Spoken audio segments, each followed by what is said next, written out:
episode of online Let Niranjan Kumar Narjari online memorial lecture series. So, a heartiest welcome to all of you. Now, I'd like to request our principal, Madam Ms. Preeta Brahma, to give the welcome address for today's session. Over to you, Preeta ma'am. Thank you, Duhita. Good morning to one and all present. Respected today's guest speaker, Honorable Bidyut Medhi sir. At present, he is the Deputy Secretary of Judiciary Department, Government of Assam. A heartiest welcome you, sir, on the online lecture series organized by IQAC Kokrajhar Law College. We are delighted to have you, and on behalf of Kokrajhar Law College, would like to offer my thankfulness for accepting our invitation to deliberate our students on the subject IPC general exceptions. Thank you, sir. A heartiest welcome to you. And I also would like to welcome the teachers and non-teaching staff of Kokrajhar Law College, all the teachers from other institutions, the other dignitaries from other organizations, my dear students, participants, and to all the persons present in today's lecture series. Today is the 16th episode of Let Niranjan Kumar Narjari Memorial Online Lecture Series. He was the founder principal of Kokrajhar Law College. He, along with other social prolific workers, have decided to establish this institution in the year 1985. And till now, we are serving as the only law college in the entire BTR region. So a heartiest welcome to you, sir. Thank you so much.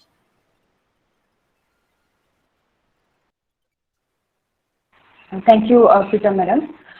Before going to start our technical session, I shall take the privilege to introduce our guest speaker, Dr. Bidyut Medhi sir.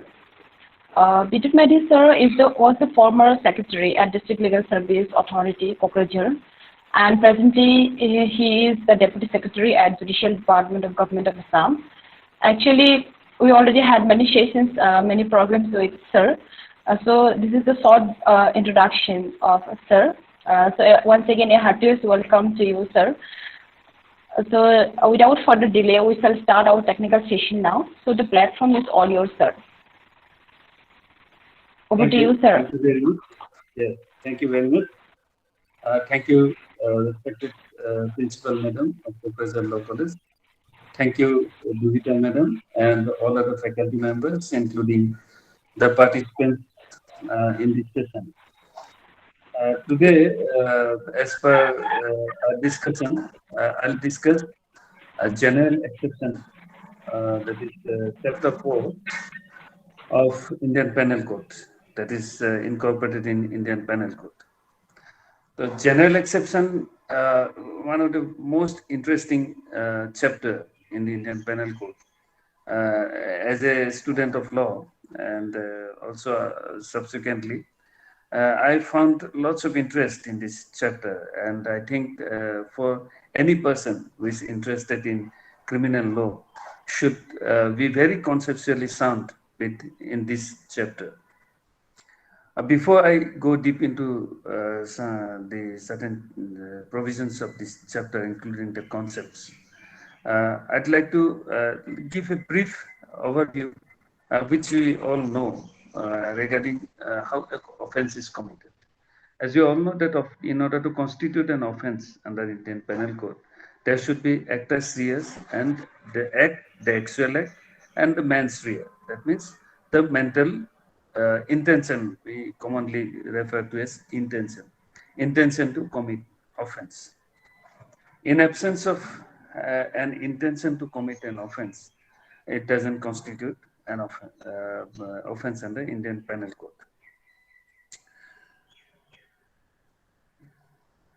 A person who is convicted or who is accused of an offense, and if charge sheeted or is brought before the trial court, at the time of his evidence, he has to prove that he didn't have the intention to commit the offense. And if he can successfully prove that he didn't have the offense intention, he can be acquitted.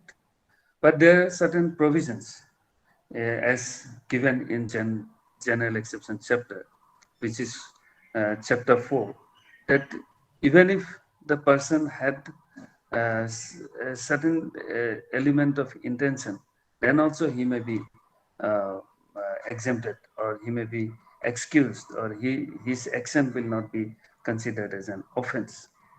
And this is statutorily recognized and very interesting. And it starts in chapter 4 from section 76 till all the way till section 106. There are many concepts and doctrines. As regards the concepts and doctrines, the maxims are concerned, I'll not gonna discuss in detail all those concepts and maxims, because a single concept and single maxim or single provision, basically, if we make a threadbare discussion, requires a full class of 1 hour or more than that. So far, what I understand, like to understand one concept, it took me for days to grasp the concept by reading in the textbook. So therefore, I'd like, my intention would be today to try to give the concepts and ideas without going as much detail as a person can go with regard to these concepts. I'll leave it to all the students and those who are interested to make your own study, and after subsequently.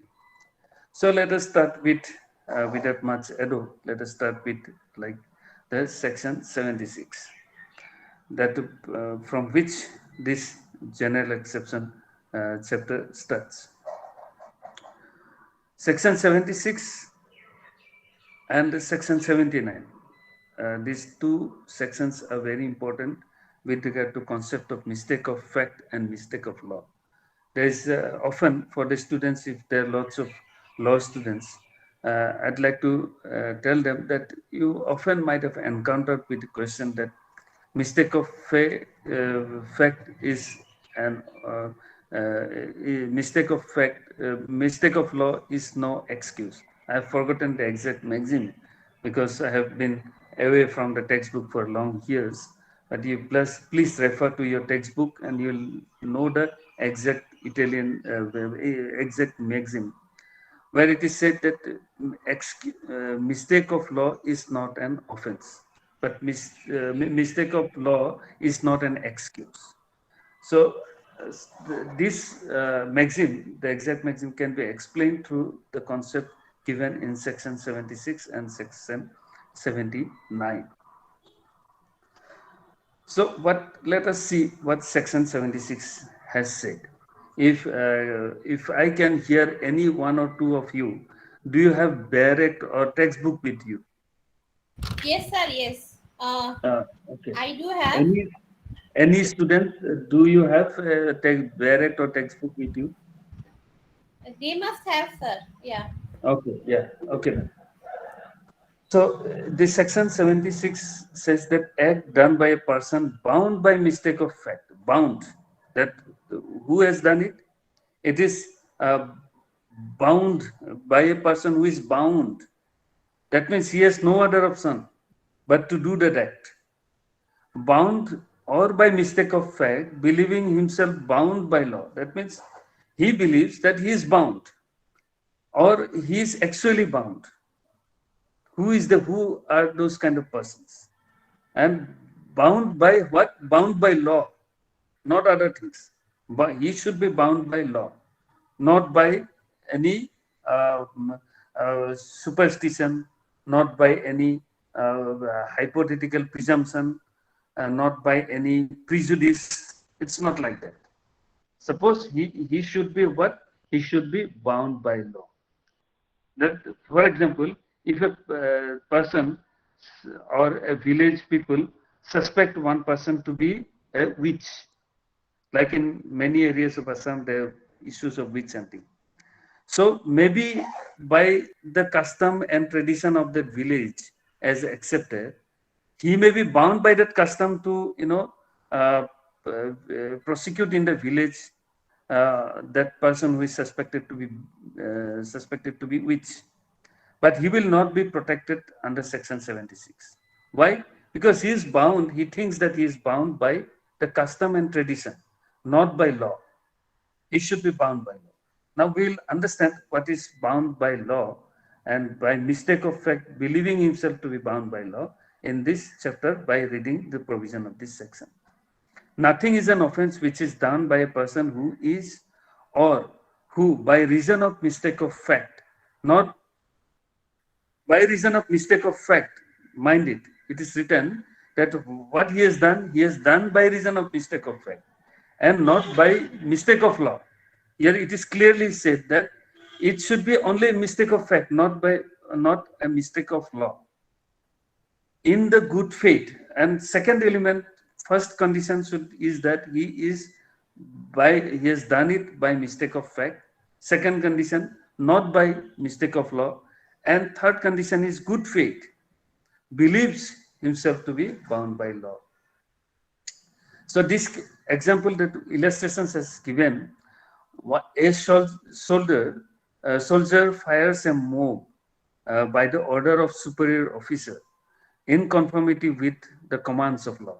That means a superior officer of army, he commands his soldier that you open fire. The soldier is bound by law because it has been by rule or by their discipline, it has been taught that what the superior officer says is bound. He can open fire. He's bound to open fire and then to kill a person. So here in this case, that person who has killed, who has opened fire and killed others due to the order of the superior officer will not be considered to have committed an offense. Got my point? This is simple. Similarly, an officer of a court of justice, second illustration, being ordered by the court arrest Y, and after due inquiry, believing Z to be Y, arrest Z. A has committed no offense. That means it's very clear. Suppose a court has issued warrant against me, and by mistake he has considered another person who, suppose my clerk who sits in my office and whose name is by coincidence is Biddut, he arrests that person. So what he has done here, in this case, he has committed a mistake of fact. He has by mistake considered that my clerk whose name is Biddut as me. But here, why he has done so? Because he was bound.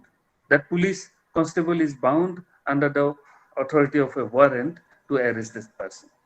So what we have understood is that if a person does anything by mistake of fact, but not by mistake of law, then he cannot be considered to have committed an offense. I'd like to give another example. Suppose I am 18 years of age. Just today I have attained 18 years and my father gives me a bike. Okay, I go to the showroom, I purchase the bike, and I never knew that I should procure a license beforehand, and I come out and start riding on the road. So police catch me and imposes fine on me. I cannot say to the police that I didn't know that there law exists which requires me to obtain a license beforehand. I cannot say that because it's a mistake of law. Means I thought that no such law exists. I cannot say that. So this is another example. So next, what I'd like to refer to you is section 79, which goes parallel to section 76. 77 and 78, you can leave it for other time. 79, you must read it. Act done by a person justified by mistake of fact, believing himself justified by law. So here it is, what it is earlier, he is bound by law. Now here the phrase is that is justified by law. These are the two different, these two concepts are dealt by two different sections. One, the earlier section dealt with bound by law. Now this section has dealt with justified by law. How he is justified by law? Nothing is an offense which is done by a person who is justified by law, who by reason of mistake of fact, and not by reason of mistake of law. Here again, the emphasis has been given that the mistake was mistake of fact, not of mistake of law. But he thinks that he is justified by law. In good faith, believes himself to be justified by law in doing it. So we can look at the illustration. A sees Z commit what appears to be a murder. Here this illustration says that a person, he sees another person almost committing a murder. He has taken a spear and started almost about to stab him. At that moment, this person goes and gets hold of that person and would send him to the police authority. So he, even though that person who was about to stab him was doing in exercise of his self-defense, then also he cannot say that he has committed an offense by putting him, bringing him before the police. Similarly, we can take another example. Another example we can take, a police officer. Suppose he was not in uniform, in a hurry because of certain emergency situation, he had to come out of his residence without putting on uniform to maintain a law and order situation. And looking at a revolver at his waist, and another person comes and grabs him and takes him to the police station. This person who was holding that revolver might be having a license and by virtue of being a police officer. But in spite of that, if he believes in good faith that he is justified by law to apprehend a person and bring to the police, that will not be considered as an offense. Am I clear, these 2 points? Madam? I am clear, sir. I'm clear, sir. If students have doubt, they will put a question in the chat box, sir. Okay. You can take the questions later on. Okay. Any doubt you can ask question, but mind it that it's a very short 1 hour session. I'd like to just give an overview of all the concepts that is mentioned there. So these two concepts, section 76 and 79, one is bound by law and justified by law. These two concepts are very important, both from the examination point of view and as well as in the practical purpose in future if somebody goes on to become an advocate or judicial officer or something like that. They can put up a defense in favor of the accused person when that accused person is accused of committing an act. Similarly, now let us move. Yes. Hello. Yeah. Section 80. Now it's very important. Also, that we all know, that's a common thing, that nothing is an offense which is done by accident or misfortune without criminal intention. But whatever is done by accident and misfortune cannot be exempted from the penal liability, because the two other conditions has to be satisfied. First, number one, it has to be done, it must be accident and misfortune, that is for sure, but it must be without any criminal intention, number one, or knowledge in doing the lawful act. And what criminal intention, number one, without any criminal intention and knowledge. That means he should not have that mens rea. Secondly, he should be doing a lawful act in a lawful manner. A person may not have a criminal intention in mind, but if he is doing illegal thing in an illegal manner, then that will not be covered under section 80. So this section 80 requires three conditions. One, it must be accident and misfortune. Like what kind of the illustration has been given, a person was suppose cutting a tree or firewood, suddenly the headset flies away, flies off. The headset flies off and hits a person and kills him. He was busy in doing cutting a firewood. So he never had that. He was just cutting the firewood. Suddenly headset flies up and kills another person. It's a pure accident. He didn't have that intention. But if that person willfully make the headset, put the headset loose so that while using the headset it flies off, then he will be considered as doing a culpable homicide. But here in this case, he should have uh, should not have criminal intention. He should act in a lawful manner and he should do a lawful act. Secondly, another example I can say, suppose a person who wants to kill another person. Here in this case, he was doing a unlawful act. He was attempting to kill another person. He is doing an unlawful act. The headset flies off and kills another person. That person whom he was intending to kill does not die, but dies another person. Another person is killed. He will be convicted. He will not be exempted under this section, because that even though his intention was not to kill that third person, but just because he was doing an unlawful act in an unlawful manner, he will not be exempted under this section. Am I clear this point? Similarly, Sir, yes. the second, yes, madam? Continue, sir. I mean, like, it is clear, I said. Yeah. Yes. Similarly, there cannot be harm. In order to, this is also the second concept is given regarding accident. The second concept is given in section 81. If in order to subvert or in order to avoid a greater harm, a smaller harm is done, then that cannot be considered as an offense. Suppose on the way, I see a small child recklessly coming in front of my car.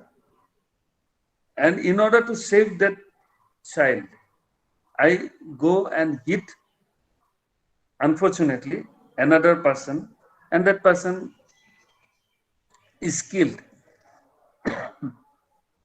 That cannot be an accident. Even though while avoiding the collision with the child, I know that I'm going to hit that person. I know I'm going to kill that person. I had both intention, at least I had the knowledge that the person will be killed. Similarly, if in order to avoid that child, if I take I turn my car and hit suppose a house sitting just aside the road, and intrude my car inside the house and kill two persons there, that cannot be considered as an offense. But that kill a person there, that cannot be considered as an offense. Here we'll have to understand that section 71, 81 says that heading itself says act likely to cause harm but done without criminal intent and to prevent other harm. The illustration has been given that a ship which is embarked on the sea, and in order to avoid collision with another ship, hits another ship, so that cannot be an offense. So this is, all you have to understand and see. Section 82, as we all know, that nothing is an offense which is done by a child under 7 years of age. No more explanation is required. But I can remember while I was a student of law, in our examination, one maxim came for explanation that's given 2-3 marks or something like that. So this section is very important. The exam, I have forgotten all this maxim because I am away from textbook for long years. The Duhita madam and Preeta madam might be knowing, and also other faculty members. So this section 82 is similarly section 83 is also important. The child above 7, below 7 years, there is no offense, no matter what. If a person kills or the child have an intention also to kill that person, then also that that will not be considered as an offense. But within from 7 years to 12 years, it will be considered as an offense if it is proved that he has sufficient maturity of understanding to judge the nature and consequence of the conduct at that time. If he has that understanding and maturity, then he will it will be considered as an offense. But if it is proved that he didn't have that maturity and understanding at the time, if that person falls, age of the person falls within the bracket of 7 to 12 years, that will not be considered as an offense. So this, I don't think that any further discussion is. Yes, somebody has written Doli Incapac. Exactly. Yes, sir. Doli Incapax. Yeah. Yes. Somebody has written. So these are all very good. This might come in the exam, but if it comes also with short 2-3 marks, it will come. Yeah. Then you'll be able to write. Yes, sir. Actually, So, I have written, so it comes in the examination. That's why I have also written the phrase so that students again can refresh their mind. Yes. It keeps coming in the examination. Yes. It regularly comes in the examination. And section 84 is very important. Those of you who would be doing advocacy, for them also it will be very important. And in general, what I feel my experience in the court is that generally advocates don't invoke general exception chapter. Where even though there is some opportunity to put up a defense, but only section that the advocates tend to invoke is section 84, that is act of a person of unsound mind. So they try to prove that a person was insane at the time of commission of an offense, so therefore he should be exempted. So this is this section I'd like to discuss in a little, but there are not one section, but 2-3 sections with regarding this insanity and unsound mind. Insanity because of intoxication, but I'll not touch the concept intoxication because it requires a very long discussion and very deep analysis. So in a very small discussion, the concept of intoxication cannot be cleared. Lots of people will definitely have doubt, and so I'll discuss it in some other time if I get an opportunity. Now let us touch section 84. Nothing is an offense which is done by a person who, at the time of doing it, by reason of unsoundness of mind, is incapable of knowing the nature of the act, and he is doing what is either wrong or contrary of law. So this is very important. It's very important from the examination point of view also, because there's a concept called medical insanity and legal insanity. So relating to that, lots of questions almost every year comes. Here, this legal insanity concept has been incorporated in section 84 and also maybe section 85, 86 and 87. So the main section is section 84. The 84, what it has said, that nothing is an offense, of course, which is done by a person who, at the time of doing it, mind it, when the time they have fixed, that at the time of doing it, not other time, like on the day of doing it. No, it's not like that. After the commission of the offense, not like that. Before the commission of an offense, not like that. It's a dot at the time of doing it. At the time of doing it, what happens? By reason of unsoundness of mind, he may be a person of unsound mind all the time. He generally, by birth or by some reason, he may be unsound mind. But at the time of doing it, whether he was unsound or not, that is more important. So, by reason of unsoundness of mind, is incapable of knowing the nature of the act, or that he is doing what is either wrong or contrary to law. So, the important point is that he should he should not know, because of his unsoundness of mind, that at the time of doing what he was doing is illegal.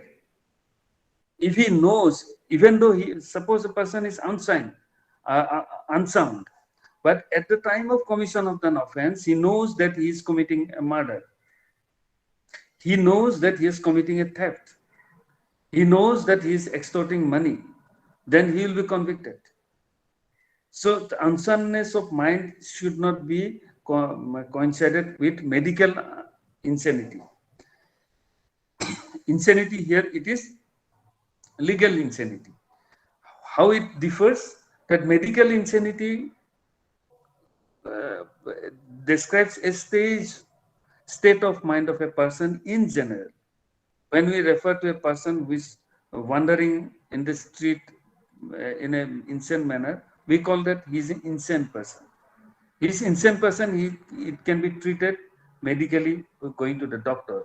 All the time he is insane. He will doing weird thing all the time.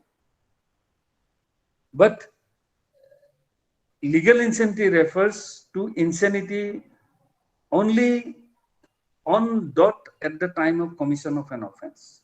If he was insane dot at the time of commission of an offense, then only it will be considered as insane in the concept eyes of law, not otherwise. At the time of stealing the thing, he was insane. He didn't know what he was doing. At the time of committing the murder, he was insane. He didn't know what he was doing. Then the person can be considered as an insane under this concept section 84. Court to find out what is the question. Somebody had asked, what are the ways for the court? Okay, he might have asked, I couldn't read the entire question. What are the ways by which the court will decide that he was legally insane? So legally insane is a subjective thing.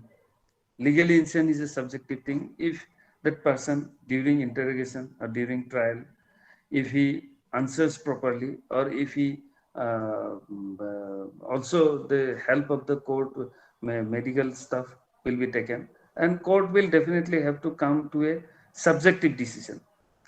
It will be based on medical certificate, also based on the evidence that is collected.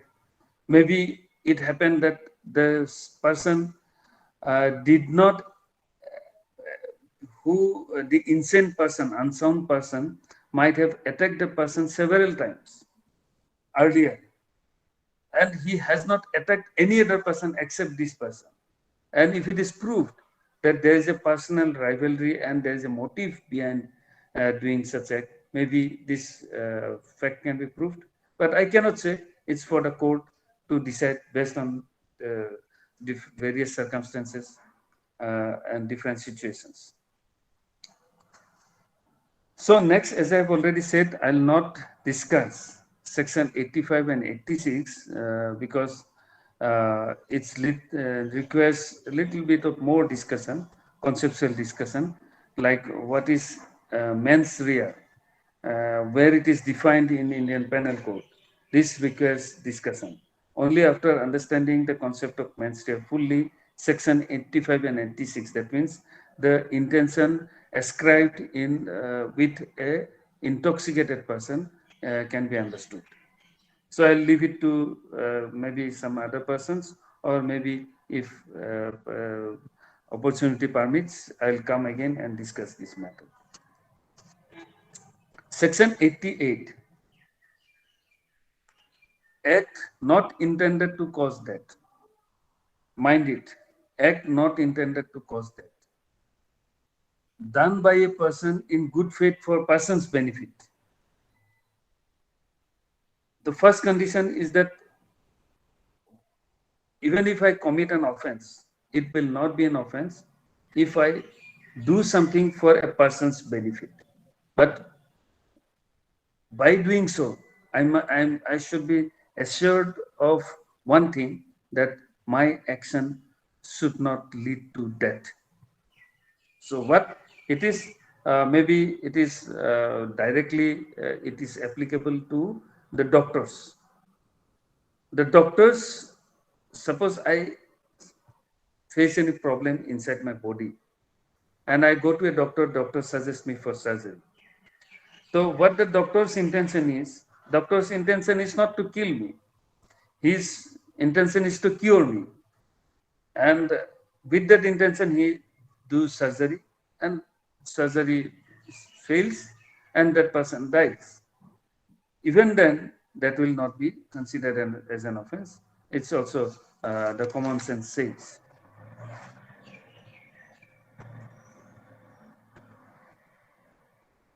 Similarly, that consent given by the guardian for a child. A child has, because a child below 18 years cannot give consent as such. A child below 18 years cannot give consent as such. But, just a minute, yeah. But his guardian can give consent, or a child or an insane person. Similar example can be applied here also. So it's for all to understand this section, and there are certain provisos. I think once you read these provisos, you will understand it clearly. Similarly, consent given, let us read section 18 and section 19. That's very important. Consent known to given under fear or misconception. Here, I have already said this is section 89 and section 90 and 89 and 88. These are related sections. So I'll not go. This is a simple concept. You read it for yourself. Act done in good faith for the benefit of person, section 92, without the consent. Section 92 said that sometime what happens, certain act needs to be done for a third person without the consent of a person, of that person. So if while doing that, if offense is committed, that will not be considered as an offense. For instance, a person, you see a person is drowning on the river, in a river, and you jump in order to rescue that person. And while doing so, that person dies. That will not be an offense because you acted in good faith without the consent of that person, of course, but for his benefit. Have you understood this point? So there are like so many illustrations given. I can at least. Hello, somebody. Mega walk-in. Is somebody saying something? Let us, sir, there was a disturbance. I have removed him from the meeting, sir. It's okay. You can continue, okay. Sir. Okay. Like one illustration, first illustration that is given. Now only because of assembly coming up very soon, so they're doing some electrical work. That's why my office is out of electricity today. A jade is torn from his horse. A person was riding a horse and he was torn from that horse, becomes insensible. A surgeon finds that Z requires to be trepanned, A not intending to cause Z's death, but in good faith for Z benefit, performs the trepan before Z recovers his power of judging for himself. A has committed no offense. Similarly, sometimes you may find one person who is you are expert in something and surgery, and that person, what happened? You find on the street he was injured grievously. A doctor finds him, and without his consent, in order to save his life, does surgery. So that will not be an offense. There are lots of easy illustrations given. For the sake of brevity, I'll not discuss all those. Similarly, section 93, you must read it. But one thing that I have skipped today, there is a concept of consent given in IPC in general exception. This requires a detailed discussion, and more than 1 hour discussion it will require. So I suggest that you people read yourself the concept, and maybe the faculty members will help you to understand that concept, the concept of consent. But I have just peripherally gone through that. If you read the concept with illustrations, the concepts will be clear. Act of causing slight harm. This comes into 3 marks question. That nothing is an offense, section 95. It's very important from examination point of view, but it's common sense, nothing but common sense. It has been mentioned in this chapter. Nothing is an offense by reason of that it causes, or that it is intended to cause, or that is known to likely to cause any harm, if that harm is so slight that no person in ordinary sense and temper would complain of such harm. So like that, I have touched your body, even though it might give sensation on your body, but it is not an offense. Similarly, I'm a very rich person, and somebody takes away my 5 rupees pen. It may fall under the offense of theft, of course, without my consent, but it is so small that normally I would not have complained of. So therefore, it will not be considered as an offense. So like that, there are certain many trivial issues. We say that sometimes something happens, people go to the police station, and the police officer says that for such a small matter you have come here. So like that, by common sense also we can say that these are very small offense. So there is also a maxim regarding that. So you please note that. And I'd like to go to section 96, very important, and this will definitely come your exam. And also for those who are advocates, I find many cases where a person commits murder in self-defense, but the advocates, the defense lawyers do not seem to take this defense of self-defense, unfortunately. So it's very important that you take this defense. What is there in section 96, I'd like to discuss in a little detailed manner. So section 96 there, nothing is an offense which is done in exercise of right of self-defense. It's plain and clear. Plain and clear. If somebody comes to attack me, in retaliation, I attack him and that person dies, but it shouldn't be an offense. But there are certain exceptions. There are certain exceptions. Those exceptions are important. So if it comes as a 10, 20 marks questions, then you will have to discuss everything in detail. So like the first question, when I read this section and discuss with you, that nothing is an offense which is done in exercise of right of private defense. The first question that comes to my mind is, or anyone's mind, is that if a person comes to slap me, can I kill him? This is the first question. Or suppose a person comes to steal my small 5 rupees pen, can I kill him? I'm doing it in a right of private defense.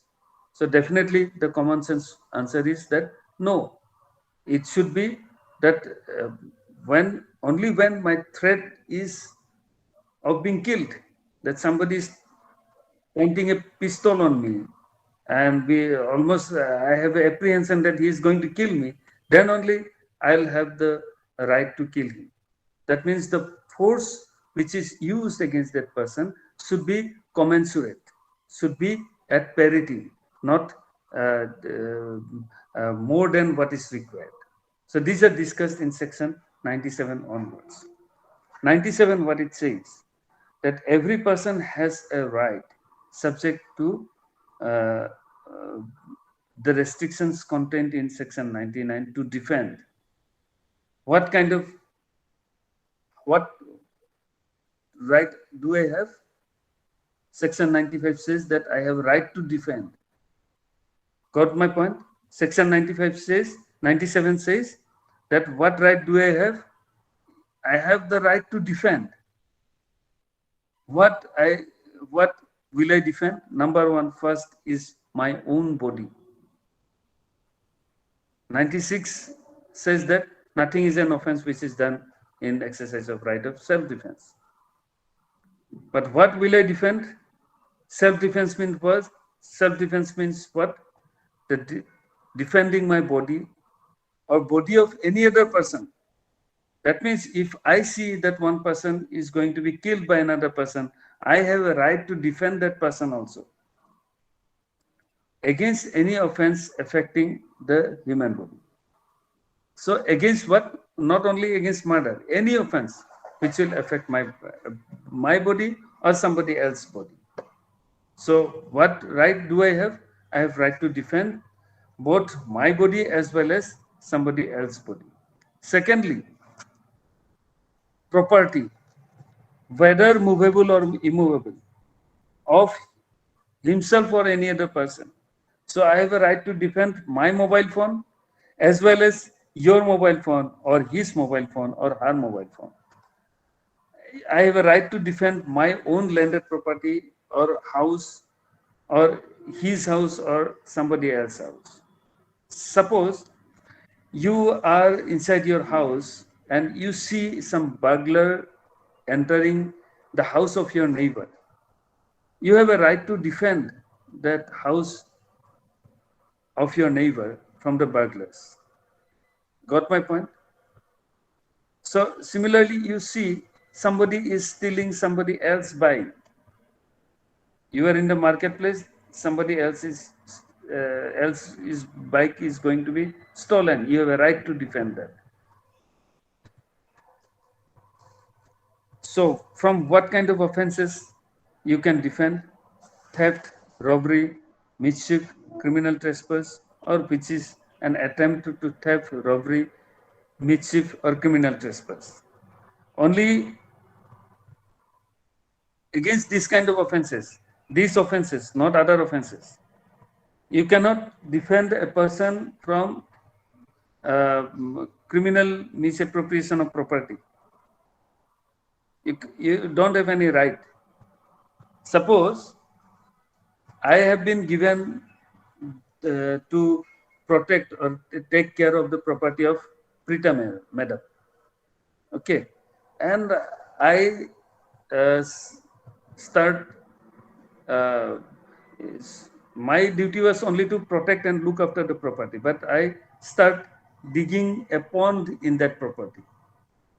So a third person cannot come and prohibit me from digging the pond, because it's a criminal misuse, it may be criminal breach of trust, it may be criminal misappropriation of property, depending upon the circumstance.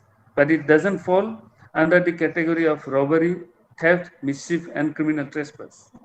Only in case of theft, robbery, mischief, and criminal trespass, I have the right to protect my property and somebody else's property. And while protecting that property, I can commit a crime also. Got my point? I can commit crime also, means I can injure that person. I can, if force is not exceeding I use force not exceeding what is required, I can use that force also. Okay, so section 98 is again another important. So it might ask in the question examination in a different way. What is important? Whether if that offense is committed by insane person or a child or unsound person of unsound mind, do you have that a person? Do a person have the right of self-defense? The section 98 makes it clear. When an act which would otherwise be a certain offense, what is private defense and self-defense?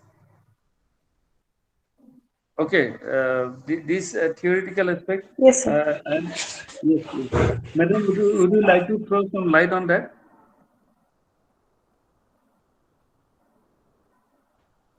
Right Sir, of private. yeah, Duhita madam has asked that question, so maybe we Yes. can, yeah. For the this question used to happen in the exam. That's why I asked her. Oh, yes, yes. Madam, would you please discuss this question some other time, because I'll be otherwise left little time left for me. Duhita madam, would you like to discuss Yes. this in some other time with your student? Yes, sir. Yes, sir. Yes, sir. Yes. It's okay. It's okay, sir. Okay. So right to private defense. So please, students, you note down that question and do consult with Duhita madam in some other time. I just like peripherally trying to give the concept. So right of private defense exists or right of self-defense exists against any person, irrespective of his age, irrespective of intoxication, irrespective of insanity, no matter what, a person will have the right to private defense. Section 99 is another that is important to know, that act against which there is no right of private defense. So when a person will be till 96 to 98, we have all read when we will have private defense or when we will have the right to self-defense. But there are certain occasions when we will not have any right to private defense. What is that? So there is no right of private defense against an act which does not reasonably cause apprehension of death or grievous hurt if done or attempted to be done by a public servant. First thing, I don't have right to private defense against an act of public servant, but I will have if I have the apprehension that the act of that public servant will cause my death. Then I'll have right to private defense. But if I know that the act of the public servant will not cause my death, I'll not have a right to private defense. Suppose a police officer unleash lathi charge on me. By means of inflicting lathi charge, I'll not die. I know that. So therefore, I will not have any right of private defense against that police officer. But suppose a police officer points a revolver on me and he is about to kill me, or I have reason to believe, reasonable apprehension that he will kill me, I will have right of private defense. Okay, sir? So even though maybe, although the act may not be strictly justifiable by law, even though the lathi charge done by the police is illegal, even though it is not fully justified, then also I will not have a right of private defense. Understood? Because the lathi charge will not cause me death or the grievous hurt.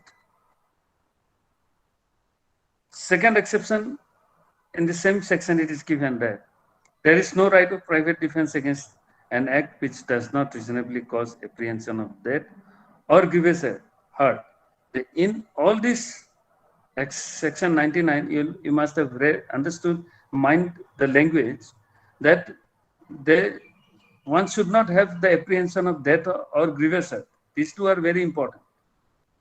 If done or attempted to be done by the direction of a public servant, acting in good faith under the color of his office, though that direction may be not strictly justified by law. It is just the similar example I can say, that a police officer orders to unleash lathi charge, one will not have right to private defense, even though it is not justified. But if the public servant believes that in good faith that he is justified by law. And there is no right of private defense in cases which there is time to have recourse to the protection of public authorities. So this is very important. In case of, we have seen in certain times, there's a incidence of mob lynching. Mob lynching means a person who is alleged to be a theft, or who is alleged to be involved in some other crime. The public gets hold of him and beat him to death. We have seen there are lots of incidents. So here it is said that even though in section 97 it is said that we have right to private defense to protect our property, protect our body, but that will not, that cannot be exercised if I have adequate time to take recourse of public authorities. That means if I have time to inform the police, if I have time and recourse time to take recourse of police, then I will not be able to exercise the right of private defense. So there are section 100 is also important. It may come in your examination as a separate question, that when as a right of private defense you can cause death. So these are certain example 6 situations has been enumerated. It's for you to study and discuss. So when you have right to private defense, when there, as I've already said, that private defense are of two kinds. One, private defense to cause you protect your body and the body of another person, or protect your property or property of another person. We have already said that right of private defense should not, by doing right of private defense, you cannot exercise excessive force. But there are certain instances given that permitted, statutorily permitted by the IPC, when you can use force to the extent of causing death. When the section 100 says, when the in exercise of right of private defense to protect your body or body of another person, you can use force to cause death of another person. Similarly, section 103 says, in exercise of right of private defense to protect the property of yourself or another person, you can cause death of another person. So these are for you to study. I'll not discuss much. It's almost already 1 hour. So I thank you for giving me this opportunity to speak in front of you. And hopefully the Peter ma'am will give opportunity some other time also to discuss some other provisions of law.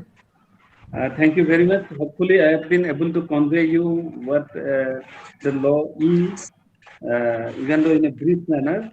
Hopefully it is not a boring class. Thank you very much. Thank you, sir. Participants. Yeah. Okay, if anyone wants to interact with sir or any queries, if you have any queries. Yeah. Sir, Then you for can- example, I want to ask you about the intention.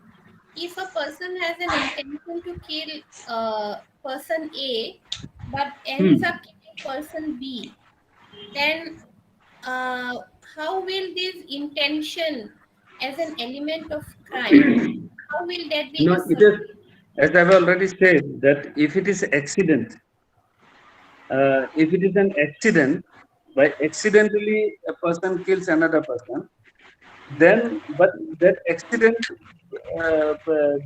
he will be exempted only when he does lawful act in a lawful manner. But in your example, you have said that the person is intending to kill another person, which means that he is not doing a lawful act. Yeah. And he is not doing a lawful act, that therefore the exemption will not be covered. Yeah, so I was asking about the intention as an element of crime, because intention is one of the elements of crime, that is mens rea. Like having a mens rea to kill other No, person. first, one should have the intention. Without intention, intention means the intention has been defined in section. Mens rea has been defined in section 44 of IPC, I believe. Rita, please mute yourself. Tomar একটু হেৰি হৈ আছে। Section 39 of Indian Penal Code, that the word voluntarily, that means which explains the element of mens rea. So a person is said to cause an effect voluntarily when he causes it by means whereby he intended to cause it, number one, or at the time of committing of the means he knew, number two. First, he had intention to do it. Second, he knew that he is going to do that act. Third, he has reason to believe that he is going to do that act. If any one of these three elements are there, then the person is said to have mens rea. I may not have, suppose I am recklessly driving a vehicle, okay, and I don't have any intention to kill any person, but I have reason to believe that because of my reckless driving, any person on the street will be killed or will be injured.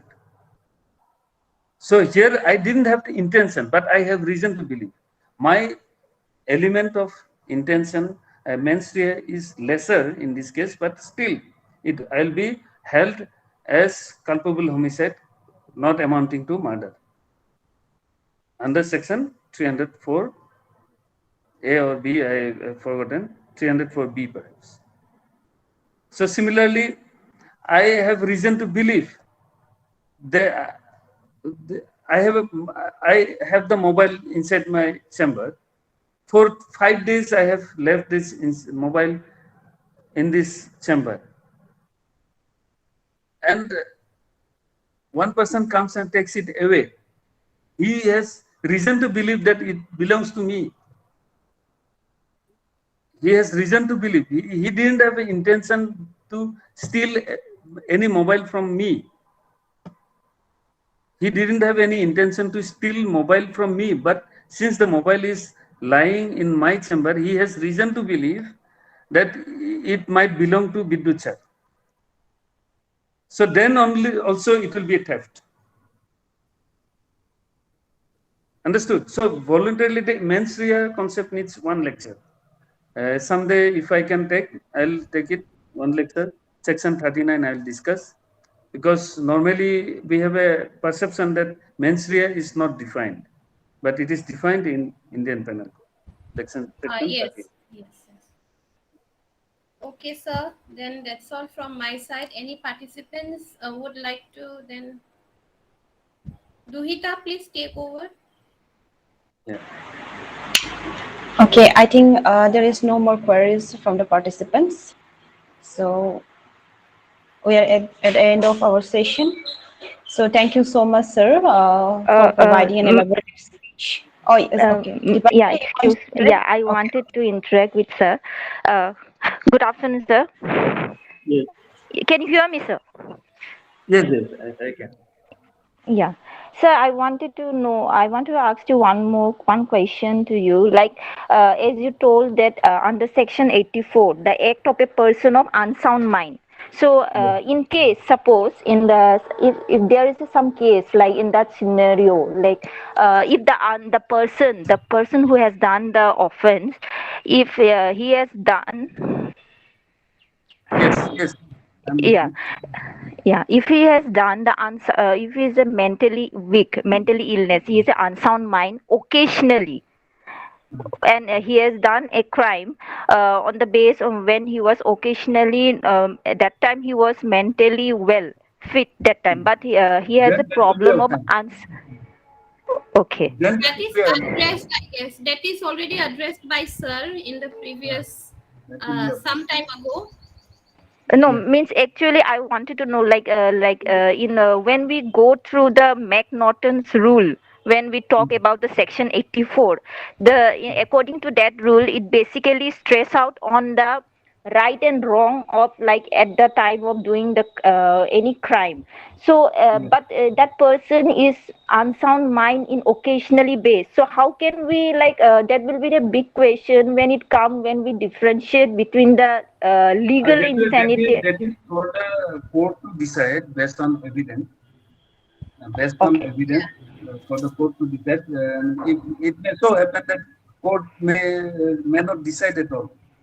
Court may Okay. fail to decide whether he was unsound mind at that time or not.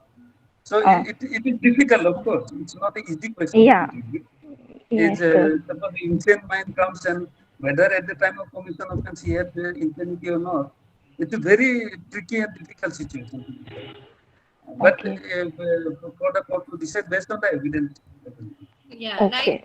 Sir said in the some time ago, he said it depends on the evidence at that circumstances. What are the evidences that proves about the person?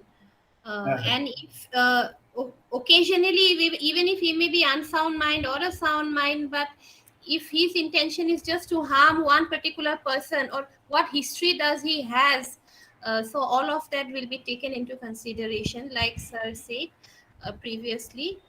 So anyway, thank you, Deepavali, for your Yeah, question. thank I you sir. think so. Yeah, thank Yes, Uh, thank you very much. Okay then, madam, I'd like to leave. You people carry on with the next session.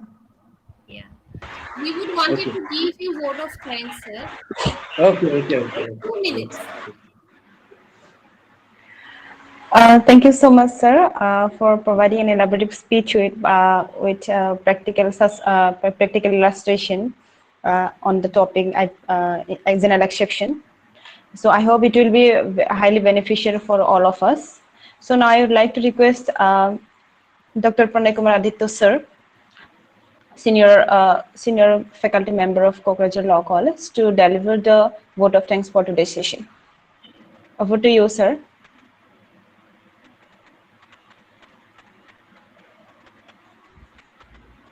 I think. Okay. Congratulations, Mr. Bidyut Medi sir, for being assigned with the new assignment of Deputy Secretary at the Judicial Department of the Government of Assam. So Thank from you my very side, much, sir. Sir, congratulations. how are you? Yeah, fine, How are sir, you, fine. sir? Fine, Okay. fine, as I'll usual. meet you if I visit Kokrajhar again. At the Sure, fancy meeting. sure. Very eagerly waiting for you to Yeah. meet you again. So, as a formality, today is the 16th episode, consecutive episode of late Niranjan Kumar Narjari Memorial Online Lecture Series of our institution. The IQAC cell of Kokrajhar Law College has been organizing this lecture series, and it is the 16th consecutive lecture.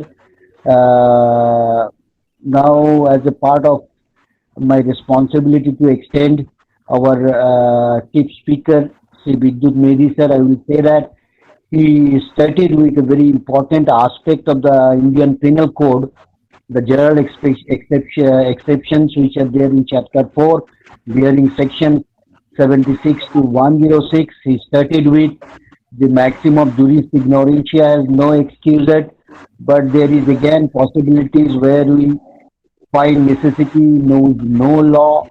Then he has also described about mens rea and actus reus. Very clearly, he elaborated on many, almost 30 sections are there in this chapter, but he has very aptly did justice to his lecture, and which is beneficial for the students. I hope in future days also sir will be with us, and I am also expressing my gratefulness for being sometime with sir, accompanying him in some programs organized by GLS in several parts of Kokrajhar. We are grateful for Kokrajhar. Sir did a lot to benefit the people, and especially victims of several criminal acts in this particular district. So today it is humble opportunity to extend you all our warm and heartfelt congratulations. At the same time, thanks for thank you very much, sir. Thank you to the IQAC cell. Thank you to the principal madam and chairperson of the IQAC cell.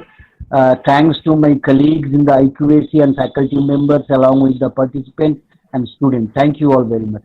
Thank you Thanks very a lot. much.